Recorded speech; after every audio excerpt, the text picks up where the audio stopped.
बैनुल अक़वामी दिफाई नुमाइश आइडियाज 2024 आज से कराची के एक्सपो सेंटर में सजेगी। वज़ीर आज़म शहबाज शरीफ नुमाइश का इफ्तिताह करेंगे। दुनिया के 55 ममालिक 550 से ज़ायद स्टॉल्स लगाएंगे। ईरान, इटली और बरतानिया पहली बार नुमाइश में शिरकत करेंगे। दिफाई नुमाइश 22 नवंबर तक जारी रहेगी।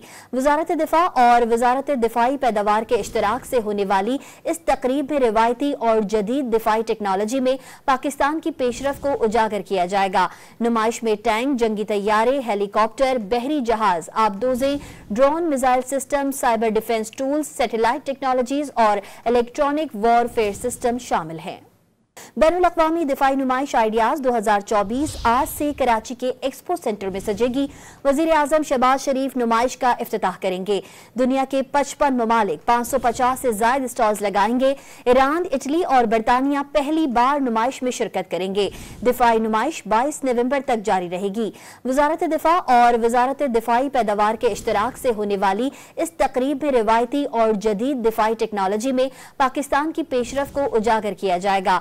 नुमाइश में टैंक, जंगी तैयारे, हेलीकॉप्टर, बहरी जहाज, आबदोजें, drone, missile system, cyber defence tools, satellite technologies और इलेक्ट्रॉनिक वॉरफेयर सिस्टम शामिल हैं।